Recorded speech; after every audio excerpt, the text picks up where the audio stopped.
వీళ్ళు అమ్మోనీయులు. అది కూడా ఎవరి ఫలితం? సొదొమ గొమొర్రాల వాళ్ళ అలవాటు నేర్చుకొని ఆడపిల్లలు చేసిన తప్పది. లోతు స్పృహలో ఉన్నప్పుడు జరిగిన చర్యగా మత్తుడై ఉన్నాడు, ద్రాక్షరస మత్తుడై ఉన్నాడు. ఫలితంగా శాపగ్రస్తులైనటువంటి సంతతే వచ్చింది. అది మొదటి విషయం. బైబిల్ దాన్ని సపోర్ట్ చేయలే. కానీ అలాంటి విపరీతమైన చర్యలు చేసిన వాళ్ళని గతంలో నేను తెలియక దైవంగా భావించి పూజలు చేశా. మరి వాళ్ళ చరిత్రలు, నేను పూజలు చేసిన వాళ్ళ చరిత్రలు చూస్తే మైండ్ పోయింది నాకు. మరి డైరెక్ట్గా వాళ్ళని నేను దేవుడని మొక్కా. మరి వారి నుండి పుట్టిన సంతానాన్ని వాళ్ళు వివాహం చేసుకున్నారని ఉంది.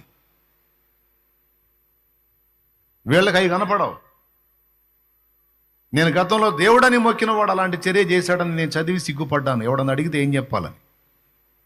అక్కడ నేను గతంలో ఉన్న విశ్వాసంలో దేవుడని మొక్కిన వాడే తన నుండి పుట్టిన కుమార్తెను మోహించి చేసుకున్నాడు.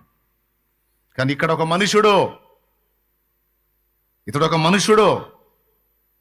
ఇతడు కూడా కుమార్తెలతో చేసిన పాప ఫలితంగా శాపగ్రస్తులు పుట్టారని బైబిల్ చెప్పింది. అలాంటి చర్యను బైబిల్ ఖండించింది.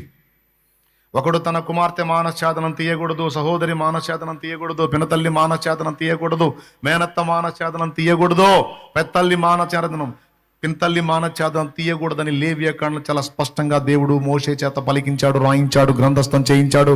దాన్ని మీరిన వాడిని రాళ్లతో కొట్టి లేపేమన్నాడు. బైబిల్ పాపం విషయంలో అగ్నిలాగుంటది. కవర్ చేయదు. కవర్ చేసి దిక్కుమాలిన పనులన్నీ చేసి లోక కళ్యాణం అని చెప్పదు.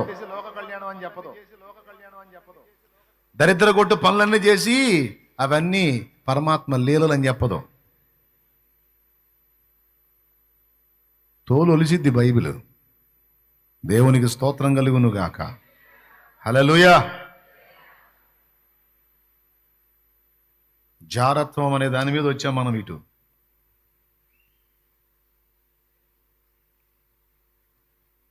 తామారు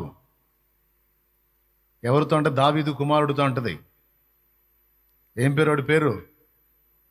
అమ్నోను. చెల్లిని మోహిస్తాడు. అన్నా ఇట్టి జారత్వం మనకు తగదు అంటది. మన ఇద్దరం ఒకే తండ్రికి పుట్టామరా, మన తండ్రి ఎవరో మర్చిపోయావా? ఇది తగదు, ఇట్టి జారత్వం మనకు తగదన్నా అంటది. ప్రియులారా గమనించండి, జారత్వం అంటే ఇది. శరీర కార్యముల్లో ఒకటి ఈ లక్షణం, ఈ తత్వం అనేది మన దేహములో ఉన్నదట. అర్థమైందా?